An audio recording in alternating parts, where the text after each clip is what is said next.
अस्तित्ववादी बहुत सारे तो ये मानते हैं कि पहला अस्तित्ववादी नीत्शे था, क्योंकि नीत्शे ने सबसे ज़्यादा जो जिम्मेदारी की भावना मनुष्य को पैदा की, man is responsible for his own fate, man is responsible for his own action. आदमी अपने भाग्य का स्वयं निर्माण करने वाला है। आदमी अपने कर्म को स्वयं चुनने वाला है। कोई उसके ऊपर ऐसी सत्ता नहीं है जो उसको अपनी कठपुतली बनाए। तो इतनी स्वतंत्रता तो नीत्शे ने दिलवा दी थी। इसलिए हम नीत्शे को बहुत सारे लोग कहते हैं कि यही अस्तित्ववाद का फादर था। लेकिन जो फिलॉसफिकली लोग सोचते हैं कि इसके अतिरिक्त नीत्शे ने और कुछ नहीं किया। अस्तित्ववाद में तो बहुत सारी चीज़ें हैं, बस नीत्शे ने इतना काम किया। इसलिए कुछ कह तो सकते हैं कि फाउंडर या बीज आरोपण करने वाला था, लेकिन इसको हम अस्तित्ववादी थिंकर नहीं मानते पूरी तरह से। हम सबसे पहला अस्तित्ववादी थिंकर मानते हैं सोरेन किरकेगार्ड को। ये सोरेन किरकेगार्ड जो थे, वैसे तो अस्तित्ववाद जो एक दर्शन उभर करके आया है वो 20वीं सदी में आया है, और ये किरकेगार्ड जो थे ये 19वीं सदी में हुए थे। लेकिन ये अस्तित्ववाद के सारे जितने सिद्धांत हैं उनका प्रतिपादन इन्होंने अपनी फिलॉसफी में किया। ये हेगल के समकालीन थे। उस समय हेगल छाए हुए थे। हेगल के खिलाफ बोलना जो था वो ऐसा समझा जाता था जैसे ढोल के सामने चिड़िया की आवाज़। तो किरकेगार्ड अपना सिद्धांत तो दे रहे थे, बहुत अच्छी तरह दे रहे थे, लेकिन उन्हें खुद भी ये डर था कि जो कुछ मैं कह रहा हूँ कहीं कोई इसको छापने वाला नहीं मिलेगा। हेगल के खिलाफ बोल रहा हूँ मैं, तो शायद कोई मेरी बात को छापे या ना छापे। तो इन्हें खुद भी ये डर रहता था। लेकिन इन्होंने हेगल का विरोध करना हेगल के सामने शुरू कर दिया था, चाहे लोग सुनो न सुनो। लेकिन हेगल का जो अत्यंत बुद्धिवाद है, उस अत्यंत बुद्धिवाद को खंडन करने के लिए सोरेन किरकेगार्ड ने हेगल के सामने बोलना शुरू कर दिया था, चाहे उनकी आवाज़ कम रही हो। जब हेगल के खिलाफ और आवाज़ें उठने लगीं और चारों तरफ से उसके अपने शिष्य जो थे मार्क्स, उन्होंने ही उसके खिलाफ आवाज़ उठाई और भी तरफ से आवाज़ें उठी, तो सोरेन किरकेगार्ड के जो सिद्धांत थे उनको मान्यता प्राप्त हुई। और उन्होंने देखा कि बड़ी ऊंची बात कह रहा था ये, तो हेगल के नक्कारे में इसकी आवाज़ छुप गई थी। तो इसलिए हम पहला थिंकर जिसको हम फिलोसफिकली कह सकते हैं, ये हमने शुरू में कहा था कि अस्तित्ववाद साहित्य से निकल करके आया है। मनुष्य की कुंठाओं के बारे में, मनुष्य के क्लेशों के बारे में, मनुष्य के दुखों के बारे में, उसकी चेतना में पड़ने वाले प्रभावों के बारे में बड़ी कहानियाँ आ रही थीं। मनुष्य किस तरह से सारे में व्याकुल है, एंग्जाइटी है, चिंता है, ये बड़े नॉवल और लेख लिखे जा रहे थे। साहित्यकार उन सिद्धांतों का बिल्कुल खंडन कर रहे थे जो बड़े बड़े लॉजिस्टिक तर्कशास्त्रियों ने सिद्धांत बनाए थे। क्योंकि ये जो थे कहानीकार और नॉवलिस्ट ये आदमी की आंतरिक भावनाओं को देखते थे, और तर्कशास्त्री केवल बाह्य और एब्स्ट्रैक्ट अमूर्त मानव, एक काल्पनिक मानव बना करके उसकी परिभाषा दे रहे हैं। वो मानव क्या है? वो एक ऐसा है जो जगत से बिल्कुल कट ऑफ करके बना दिया उन्होंने। कोई मानव संसार के अंदर हो ही नहीं सकता। जैसे उन्होंने कहा हेयर्स हॉर्न, जैसे खरगोश के सींग नहीं हो सकते, ऐसे भी इस जगत से अलग कोई मानव हो ही नहीं सकता, संभव ही नहीं है। इसलिए मानव की कल्पना जब करो तो जगत में मानव, अस्तित्ववान मानव।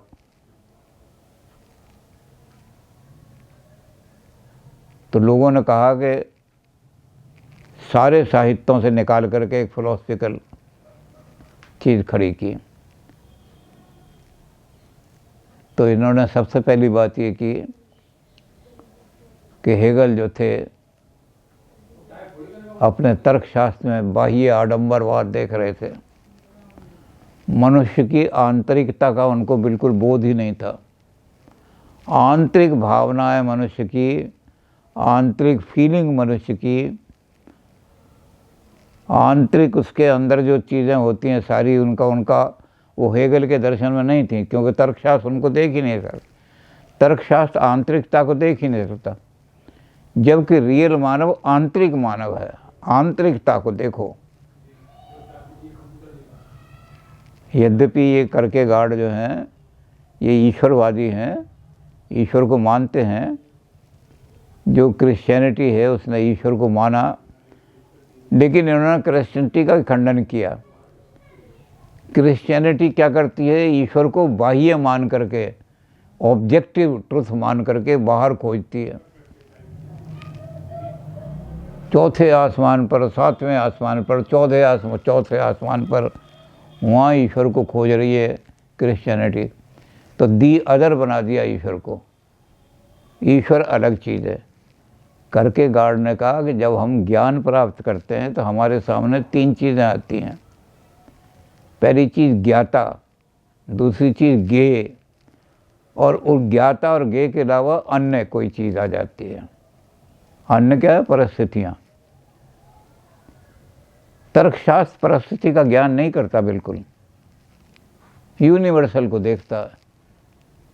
ये दुनिया कैसी है और अलग अलग जगह की परिस्थितियाँ अलग अलग हैं, उनको नहीं देखता। तो हेगल ने भी ऐसा ही किया, आडंबरवाद खड़ा कर दिया, इतना बड़ा तर्क का, बहुत बड़ा, और ऐसी उसके अंदर कैटेगरीज बना दी, ऐसी शब्दावली यूज़ कर दी कि आदमी उलझ करके रह गया।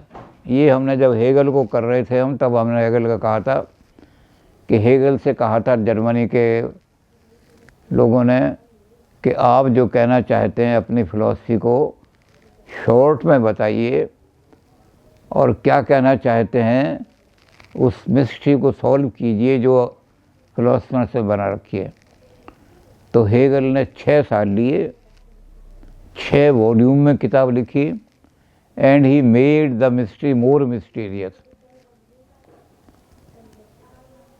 किरकेगार्ड ने हेगल के समान ही में उसको एक्सपोज किया। हेगल की फिलॉसफी में इतने ऊंचे ऊंचे कल्पनाओं के लिए कंसेप्ट ऐसे बना दिए गए हैं जिनका अर्थ ही आदमी को समझ में नहीं आता। डायलेक्टिकल प्रोसेस ऐसा बना दिया है, मनुष्य के जीवन को एक्सप्लेन नहीं कर पाता। वो मनुष्य डायलेक्ट से गवर्न नहीं होता। मनुष्य आंतरिक स्थिति से, आंतरिकता को देख ही नहीं पाए हेगल। तो किरकेगार्ड कहते हैं रियल मैन इज आंतरिक मैन। क्रिश्चियनिटी को पता नहीं कि गॉड को अगर खोजना है तो आंतरिक खोजो। क्रिश्चियनिटी की बड़ी क्रिटिसिज्म इन्होंने इसी बात पर की कि जब हम गॉड को अदर मान लेते हैं तो फिर गॉड को अदर मानने के बाद तो हम क्या हो गया, हम बवंडर में पड़ जाएंगे, गॉड को तर्क से खोजते फिरेंगे और तर्क से गॉड कभी नहीं मिलता। तो क्रिश्चियनिटी की इन्होंने बड़ी, हालांकि ये ईश्वरवादी हैं लेकिन ये क्रिश्चियनिटी की इसलिए इस आधार पर खंडन करते हैं कि क्रिश्चियनिटी ने गॉड को भी ऑब्जेक्ट बना दिया और परिस्थितियों को देखा नहीं। परिस्थिति इज रियल, अब किरकेगार्ड कहते हैं कि एक चीज़ ही है, आपने लॉजिकल उसके अर्थ दे दिए। किसी आदमी की हत्या करना क्राइम है, ऑफेंस है। सिचुएशन नहीं देखी आपने। एक आदमी फ्रांस के बाज़ार में एक बिजनेसमैन है, उसको गोली मारता है। एक आदमी फ्रांस की बाउंड्री पर जाकर के एक आदमी को वहाँ बाउंड्री पर गोली मारता है। जिस आदमी ने फ्रांस की गली में जाकर के उस बिजनेसमैन को गोली मारी, उसको तो आप फांसी चढ़ा देते हो। और जिस आदमी ने फ्रांस की बाउंड्री पर जाकर के गोली मारी, वो एक इन्फिल्ट्रेटर था, घुसपैठिया था, विदेश का, जर्मनी का, उसको गोली मारी, उसको तुम प्राइज दे रहे हो, एप्रिशिएट कर रहे हो। तो हेगल के हिसाब से तो कर्म तो एक ही है, काम एक ही है, गोली मार के मारना, दोनों को एक साथ। सिचुएशन बदल देती है चीज़ों के अर्थ। नैतिकता को भी सिचुएशन बदल देती है। आप नैतिकता को एक किसी वाक्य से डिफाइन नहीं कर सकते। एक सिचुएशन में जो चीज़ पाप हो जाती है, दूसरी सिचुएशन में वही चीज़ पुण्य बन जाती है। हेगल का दर्शन इस चीज़ को नहीं देख सका, सिचुएशन को नहीं देख सका। सिचुएशन इज़ वेरी इंपॉर्टेंट है। आदमी को, जो अस्तित्ववान मानव है, जो संसार के अंदर रह रहा है मानव, वो सिचुएशन से गवर्न होता है। तो उन सिचुएशंस को ये नहीं देख सकते। आदमी का आंतरिकता, फिर किस सिचुएशन में आदमी के अंदर कैसी आंतरिक वृत्तियाँ पैदा होंगी, ये देख सकता है। तो पहली चीज़ तो इन्होंने वहाँ से रीज़न से निकाल करके, अत्यंत बुद्धिवाद से निकाल करके आदमी की आंतरिकता में सारा चीज़ घुसा दिया। और तीनों चीज़ों को उन्होंने ला करके दे दिया कि सिचुएशन के अंदर देखो तीनों चीज़ों को। अब चूँकि हम बहुत जल्दी काम कर रहे हैं, इन्होंने कहा आदमी के पास, जब आदमी संसार के अंदर आता है तो उसके पास तीन चीज़ें होती हैं, तीन विकल्प होते हैं आदमी के पास। आदमी फ्री है, उसको इन्होंने कहा स्टेजेस ऑफ लाइफ। तो इन्होंने शब्द तो स्टेज यूज़ कर दिया। स्टेज का मतलब होता है कि एक परिस्थिति आई, फिर दूसरी आई, तीसरी आई, यानी वो हेरार करके है एक दूसरे के बाद। अब वो एक दूसरे के बाद हैं या साथ साथ चलती हैं तीनों, इस पर कहीं स्पष्ट नहीं है किरकेगार्ड। लेकिन तीन परिस्थितियां हैं आदमी, उसमें से तीन विकल्प हैं। ये तीन विकल्पों में से आदमी कुछ भी चुन सकता है। पहला विकल्प है एस्थेटिक, संवेदना। एस्थेटिक जो है वो संवेदना से ही होती है, रीज़न से एक्सप्लेन नहीं हो सकती। आप ब्यूटी को रीज़न से एक्सप्लेन नहीं कर सकते। कितने ही तर्कशास्त्र दो, उस तर्कशास्त्र से ब्यूटी एक्सप्लेन नहीं होती। ब्यूटी तो एक संवेदना है। इसके लिए हम पहले एक शेर भी कह चुके थे कि उर्दू में है ऐसे शेर। ब्यूटी की डेफिनेशन उर्दू में बहुत ज़्यादा दी है, क्योंकि सूफ़ी लोग इसको मानते हैं। तो ये भी ये कहते हैं कि एस्थेटिक जो है वो तो संवेदना का मामला है। अब इसका हमने पहले उस समय कहा था कि संवेदना है आदमी की। एक आदमी ने कहा कि ब्यूटी क्या है, व्हाट इज़ ब्यूटी? तो उसने कहा कि चाँद, गुलफाम, सनम, ज़ोरा जबी कहता है, फूल कहता है कभी, शम्मा कभी कहता है, दरअसल हुस्न कोई चीज़ नहीं है साहब। ब्यूटी नाम की दुनिया में कोई चीज़ नहीं है। दरअसल हुस्न कोई चीज़ नहीं है साहब, इश्क खुद अपने तसव्वुर को हंसी कहता है। कोई कहता है तुम चाँद के समान हो, चाँद। कोई कहता है गुलफाम, तुम्हारा शरीर फूलों जैसा है, चाँद गुलफाम। सनम कहता अरे तुम तो मूर्ति, क्या मूर्ति बना के खड़ी कर दी है, संगमरमर की मूर्ति खड़ी हो तुम तो।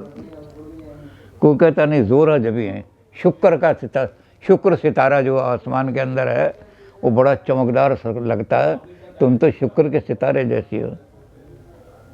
कोई कहता तुम तो फूल हो, और कोई कहता तुम क्षमा हो, परवाने आ रहे हैं।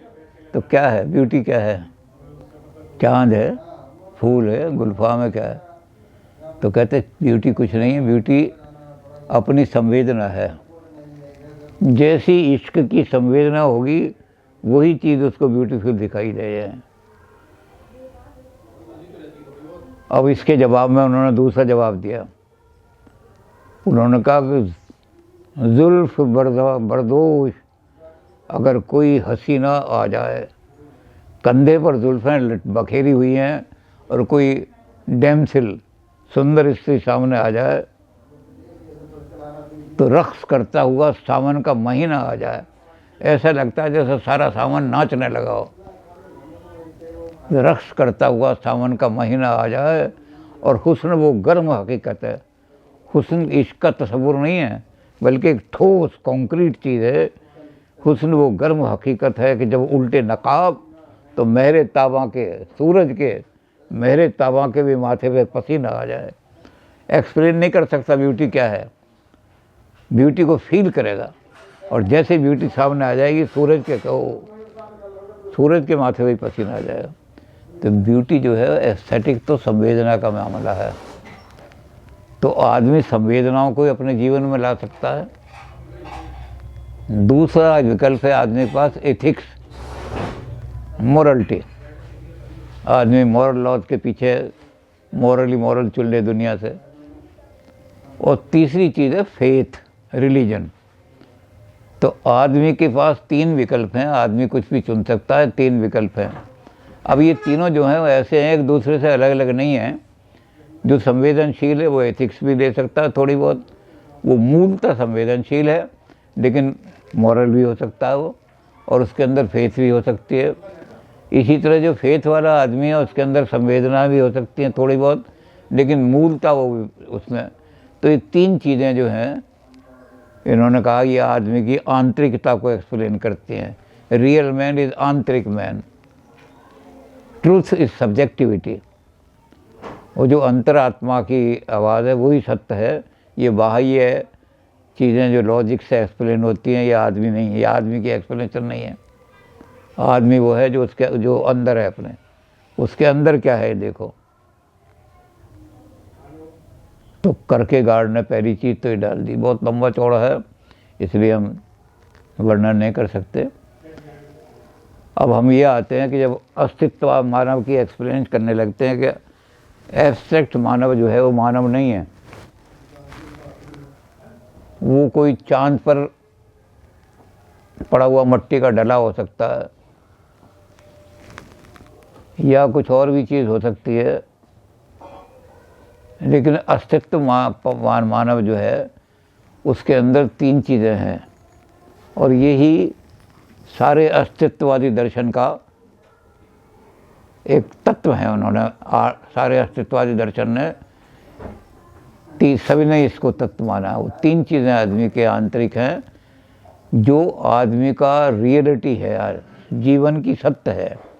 इस जीवन की सत्य को तार्किक लोग, ज्ञानी लोग चाहे कितने नकारें, साहित्यकार इनको नहीं निकाल सकते।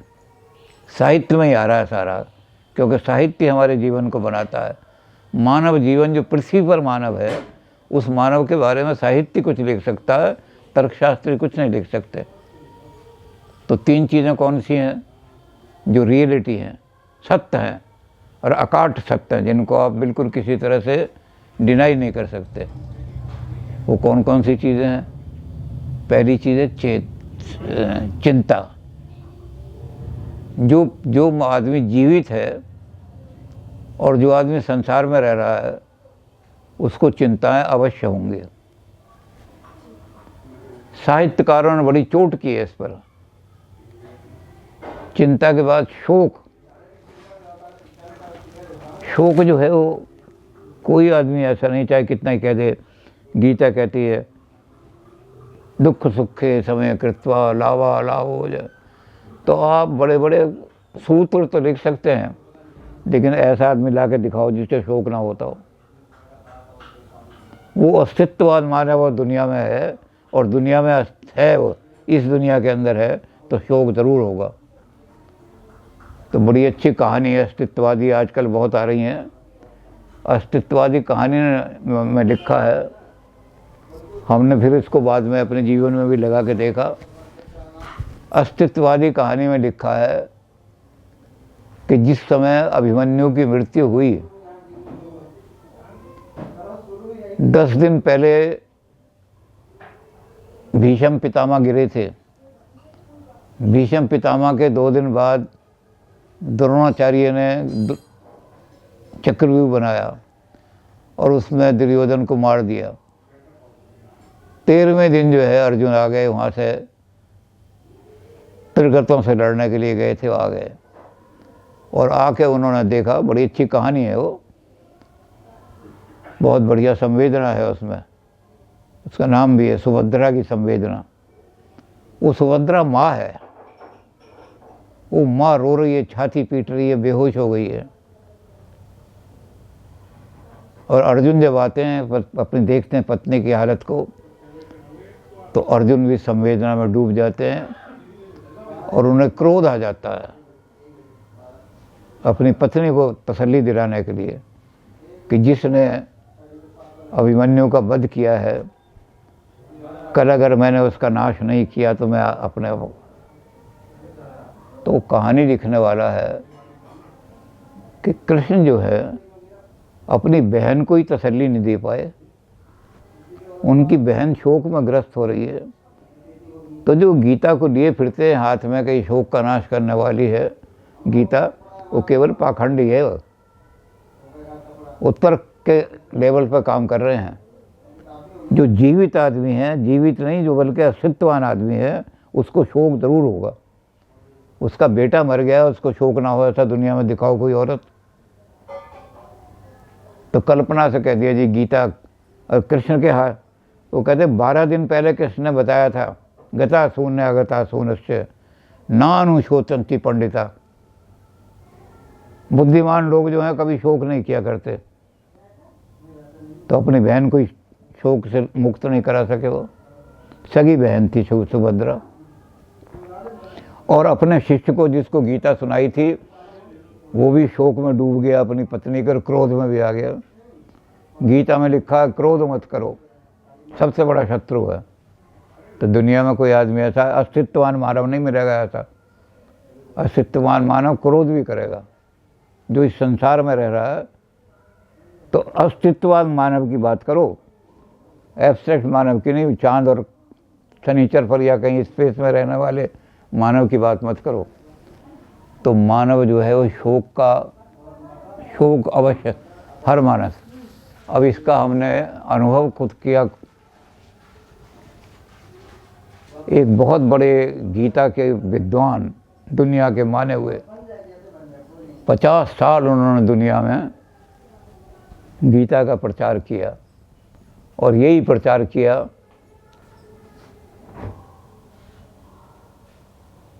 कि आत्मा कभी नहीं मरता, शोक करना बेकार है। ये प्रचार किए 50 साल में कई करोड़ आदमियों को बताया होगा उन्होंने। गता शून्य से ना अनुशोचन्ति पंडिता। जो पंडित हैं, जब उन्होंने शरीर छोड़ा तो उनके आश्रम के बाहर लगा दिया गया। 13 दिन तक आश्रम में शोक रहेगा। यहाँ कोई ढोल की बजाना, कीर्तन करने वालों को। अब हमने चूँकि उस चीज़ को परखना था, वो जो कहानी अस्तित्ववादी कहानी थी उसको परखना था, तो हमने कहा जी मंगलवार को, हर मंगलवार को सुंदरकांड का पाठ भी होता रहा है, ढोलक मंजीरे हारमोनियम भी बजता रहा है, तो मंगलवार को पाठ नहीं होगा। तो जो उनकी शिष्या थी, बड़ी विद्वान थी, वो कहने ने महाराज जी ने शरीर त्याग दिया है। हमने कहा दुनिया को तो महाराज जी कहते रहे शोक मत करो, शोक मत करो। मूर्ख लोग शोक करते हैं, तो ये मूर्खों का, ये जो है ये मूर्खों का डेरा है या विद्वानों का है? तो कहने नहीं 13 दिन तक कोई ढोलकी उल्की नहीं बजेगी। हमने क्या काम किया, आश्रम के बाहर सड़क पर ही और ढोलकी बजा कर सुंदरकांड करना शुरू कर दिया। गालियाँ वाले देंगे, शर्म आनी चाहिए, ये होने चाहिए। हमने कहा अस्तित्ववाद सत्य है, ये तुम्हारी गीता वीता सब उसके सामने झूठ है। अस्तित्ववादी मानव को शोक अवश्य होगा। तो पहली चीज़ इन्होंने कही कि शोक ये मानव की नेचर में है। जो जीवित मानव है, जीवित भी नहीं, सांस ये नहीं सांस ले रहा है, क्योंकि सांस तो जानवर भी लेते हैं। जानवर में कोई गधा मर जाए तो और गधों को शोक नहीं होता, या उसकी माँ को शोक नहीं होता। लेकिन जो मानव के रूप में अस्तित्ववान है, तो उसको शौक ज़रूर होगा।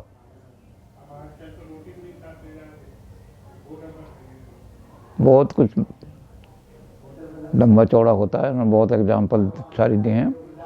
फिर चिंता, हम तो कहते हैं किसी चीज़ की चिंता मत करो, और ये कहते हैं एग्जिस्टेंशियल एंग्जाइटी। चिंता ही तो आपकी एग्जिस्टेंस का प्रूफ है। एक आदमी के बच्चे हैं, वो उनके घर की कोई चिंता नहीं कर रहा, सारे भूखे मर रहे हैं, भीख मांग रहे हैं, वो कोई महान आदमी बनेगा? और एक आदमी चिंता कर रहा है कि सारे मोहल्ले के अंदर गड़बड़ हो रही है, चोरियां बहुत हो रही हैं, प्लान बना रहा है बैठ करके किसी तरह से ये लगवाओ, तो उस आदमी को मोहल्ले वाले प्रेसिडेंट बना देंगे।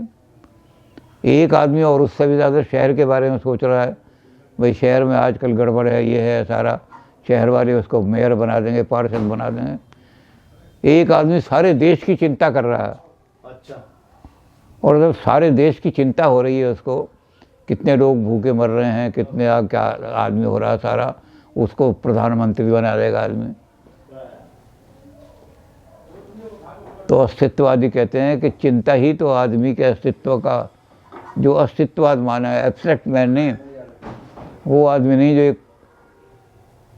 एक केवल खाका ही खाका है आदमी का, आदमी नहीं है। अगर वो आदमी जीवित है तो आदमी चिंता करेगा, हर चीज़ की चिंता करेगा, जो भी कुछ गड़बड़ होगी, और चिंता के आधार पर ही उसकी महानता सिद्ध होगी कि ये आदमी कितना अस्तित्ववान है। ये आदमी 10 फीट अस्तित्ववान है तो इसको शहर का मेयर बना दो। ये 100 फीट अस्तित्ववान है तो प्रांत की सारे की चिंता करता है मेरे प्रांत। तो जितना ज़्यादा चिंता करेगा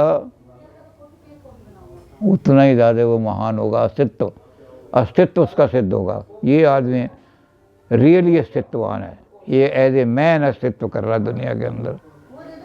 तो दूसरी चीज़ इन्होंने ली चिंता। बहुत सारी इन्होंने एग्जाम्पलें दी चिंता की, कि चिंता ही आदमी को, इसका नाम है एग्जिस्टेंशियल एंग्जाइटी। ये एंग्जाइटी बीमारी नहीं है, हम कहते हैं आदमी को चिंता बीमारी कर देती है। बहुत सारे लोग तो कहते हैं जी बस गीता पढ़ो तो चिंता से मुक्त हो जाओगे।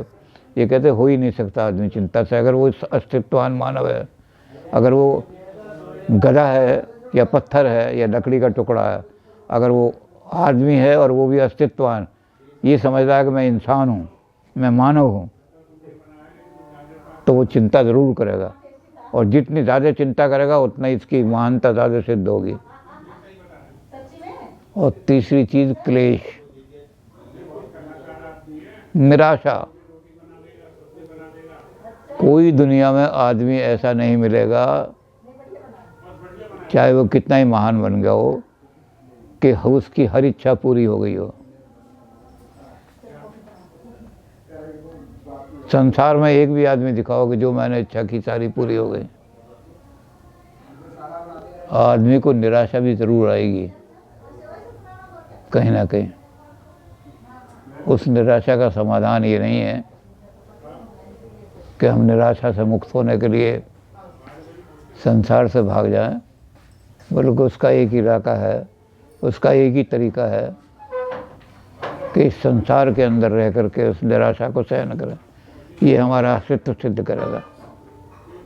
इसके बारे में एक आदमी है, फादर एंड्रयूस, जो गांधी जी के चेले बन गए थे, उन्होंने अपने में लिखा है कि संसार के अंदर सबसे ऐसा आदमी जिसके अंदर सबसे ज़्यादा फ्रस्ट्रेशन टॉलरेंस थी, वो ईसा मसीह थे।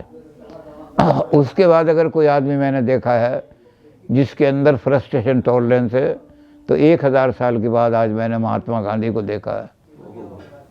तो फ्रस्ट्रेशन की टॉलरेंस पैदा करो। फ्रस्ट्रेशन तो रहेगी दुनिया में। इसके बारे में हमने पहले एक बताई थी कहानी, आज दोबारा फ्रस्ट्रेशन की कहानी सुना रहे हैं कि फ्रस्ट्रेशन से आपको दुनिया में, अगर फ्रस्ट्रेशन से आपने मुक्त कर दिया तो आप दुनिया में तृप्ति नहीं पा सकते। आप दुनिया से या तो छोड़ के चले जाओ, सुइसाइड कर लो, भाग जाओ, यही करते हैं लोग फ्रस्ट्रेशन आई तो। और नहीं तो दुनिया में रहना है, अस्तित्ववान मानव बनना है, तो उस फ्रस्ट्रेशन को टॉलरेट करो। इसके लिए गीतांजलि में बड़ा अच्छा लिखा है कि एक आदमी गर्मी में जा रहा है, उसका घोड़ा जो है वो बहुत प्यासा है, इधर उधर वो देखता है कहीं पानी दिखाई दे जाए तो दूर से उसे आवाज़ आती है रहट के चलने की। वो उधर जाता है, वहाँ रहट चल रहा है। गाँवों में जो जानते हैं रहट जो है वो चलता है, वो छोटी छोटी बाल्टियाँ सी होती हैं, उनको एक बाहर को पानी में निकालती रहती हैं, चलती रहती हैं। तो रहट चल रहा है गांव के अंदर उसके। तो वो कहने लगा भैया रहट से पानी निकल रहा है तो हम अपने घोड़े को पानी पिला सकते हैं? उसने कहा हाँ, यहाँ तो तृप्ति तृप्ति है सारे में, पानी पिलाओ घोड़े को, सारा पानी निकल के खेतों में जा रहा है, नाली में से पिला लो उसको। वो अपने घोड़े को ले आया। अब वो रहट जो चल रहा है उसकी आवाज़ हो रही चूं चूं चूं, वो पहिया घूम रहा। घोड़ा बिदक के पीछे भाग गया। वो फिर लाया घोड़े को पानी पिलाने के लिए, नाली के पास ले जाने वाला, इतने रहट की आवाज़ आई चूं चूं, घोड़ा भाग गया। उसने कहा भैया थोड़ी देर के लिए रहट बंद कर दो। उसने कहा रहट बंद कर दिया तो पानी निकलना कुएं से बंद हो जाएगा कि मेरा घोड़ा बिदक रहा है। उसने कहा भैया अपने घोड़े की कान में ये कहो कि अगर तृप्त होना है, प्यास बुझानी है, तो संसार की चूं-चूं सहनी पड़ेगी। जो संसार की चूं-चूं सहन नहीं कर सकता वो कभी तृप्त नहीं हो सकता। इस चूं-चूं से भागो मत, इसको सहन करो। तो अस्तित्ववान कहता है, इसलिए लोग अस्तित्ववाद को निराशा का दर्शन कहते हैं। अस्तित्ववादी कहते हैं कि कोई आदमी दुनिया में दिखाओ कि जिसके जीवन में निराशा ना आई हो। उस निराशा को सहन जो कर लेगा और दुनिया में टक्कर लेगा वो अस्तित्ववान मानव है। गांधी को इसलिए एंड्रयूस कह रहे हैं, गांधी हो सकता है कोई और हो, ये तो एंड्रयूस की निगाह में है। तो एंड्रयूस कह रहे हैं कि तो 3 चीज़ें जो हैं आदमी के जीवन में ये रहेंगी और इन चीज़ों से आदमी के अस्तित्व की सिद्धि होगी कि ये आदमी चिंता से, तो हम करके गार्ड को एक कह सकते हैं। करके गार्ड का दर्शन बहुत लंबा चौड़ा है, चिंताओं पर भी बहुत उन्होंने काम किया है। हमारे क्लेश जितने हैं उनके बारे में फ्रस्ट्रेशन का बड़ा, कि कैसे आदमी फ्रस्ट्रेशन को टॉलरेट करेगा तब वो संसार का अस्तित्ववान मानव बनेगा। और जो फ्रस्ट्रेशन को टॉलरेट नहीं कर सकता, जो निराशा में ग्रस्त होकर के मर जाएगा, निराशा तो ज़रूर आएगी जीवन में, लेकिन उस निराशा में जो खड़ा हो सकता है वही अस्तित्ववाद मानव है। और जो निराशा में नहीं खड़ा हो सकता वो कभी तृप्त नहीं हो सकता। जो घोड़ा चूं-चूं को सहन नहीं कर सकता वो घोड़ा प्यास भी नहीं बुझा सकता, उसकी प्यास भी नहीं बुझ सकती। तो संसार के अंदर घोड़ा बन करके भागो मत, मानव बन करके इसको सहन करो, इस निराशा को। तो करके गार्ड ने एक फाउंडेशन बना दी इन चीज़ों की कि ये अस्तित्ववाद के ये सारे के सारे आधार हैं। पहले तो 3 स्टेज बना दी कि आदमी 3 चीज़ें चुन सकता है जीवन में। फ्रीडम है, man is condemned to be free. Condemned का शब्द ये कि फ्रीडम तो आदमी की नियति है, आदमी का भाग्य है। जो आदमी जितनी फ्रीडम एक्सरसाइज करता है उतना ही वो अस्तित्ववान है, और जो आदमी जितनी फ्रीडम नहीं एक्सरसाइज करता उतना ही वो केवल सांस ले रहा है या पशु है, पशुओं की तरह जिंदा है, आदमी नहीं है। वो आदमी वो है जो फ्रीडम की अनुभूति भी करता है, इंटरनल आंतरिक अनुभूति है फ्रीडम की। मैं फ्री हूँ, मैं किसी का दास नहीं हूँ, मैं किसी की कठपुतली नहीं हूँ। तो 3 चीज़ें जो आदमी की बना के उन्होंने कहा कि आदमी अपने चुंडे एस्थेटिक, आदमी संवेदनशील बन जाए पूरी तरह से, आदमी मॉरल बन जाए पूरी तरह से एस्थेटिक, आदमी किसी तरह से रिलीजियस बन जाए। ये तीनों चीज़ों में आदमी की पूरी चॉइस है, उसे फ्रीडम है। और इन तीनों में ये है कि ये आपस में इसमें कंपार्टमेंट नहीं बने हुए। इसमें एक बेसिकली आदमी जो है वो रिलीजियस है, वो एथिक्स की भी बात करता है। रिलीजन माने फेथ, इसने रिलीजन का मतलब लिया है फेथ। वो आदमी फेथ पर निर्भर करता है, और ये जो फेथ है इसके ऊपर थर्ड। तो आदमी को इन तीनों में से अपनी पर्सनैलिटी चुनने की भी फ्रीडम है अस्तित्ववादी को, और ये तीनों चीज़ें जो संसार हैं ये उसकी अस्तित्व को सिद्ध करने के 3 तत्व हैं कि मैं अस्तित्ववादी मानव हूँ, ये 3 चीज़ें आज जितनी मैं ज़्यादा चिंता करूँगा उतना ही मैं महान होऊंगा। जैसे कि मैं उदाहरण दिया, उन्होंने भी यही उदाहरण दिया है कि कंट्री को जो आदमी संभाल रहा है उसी को हम किंग बनाएंगे कंट्री का। तो जिसको सारे कंट्री की चिंता है, कंट्री की भी नहीं बल्कि सोच रहा है कि अब जर्मनी मुझ पर हमला करने वाला है, तो इस चीज़ की भी चिंता वो करता है। कोई भड़भूजा या कोई मूंगफली बेचने वाला चिंता नहीं करता कि पाकिस्तान से फिर कितने लोग आ रहे हैं, पाकिस्तान में उसमें कश्मीर में कितने लोग मर रहे हैं। इसको हमारी सड़क पर बैठने वाले, ताश खेलने वाले चिंता नहीं करते, वो कभी महान मानव नहीं बन सकते। एग्ज़ाम्पल भी बहुत सारी दी हैं उसने, किस तरह से आदमी चिंता करता है। तो ये सारी चीज़ जो हैं, जितनी ज़्यादा आदमी चिंता करेगा उतना ही वो महान होगा। अगर वो इतनी भी कर लेता है, छोटी चिंता, अपने परिवार की तो चिंता करूँगा, तब वो मानव है। और जो आदमी चिंता नहीं, गधा कभी चिंता नहीं करता अपने परिवार की, कुत्ता कभी चिंता नहीं करता अपने परिवार की। तो मानव बनने के लिए चिंता बहुत ज़रूरी है। तो ये सारी चीज़ें जो हैं अस्तित्ववाद का आधार बन करके, इन पर विस्तार से बात हो, विस्तार से भी बात हुई। साहित्यकारों ने भी बहुत विस्तार से नॉवल लिखे हैं इस पर, आज लिखे भी जा रहे हैं अस्तित्ववाद पर।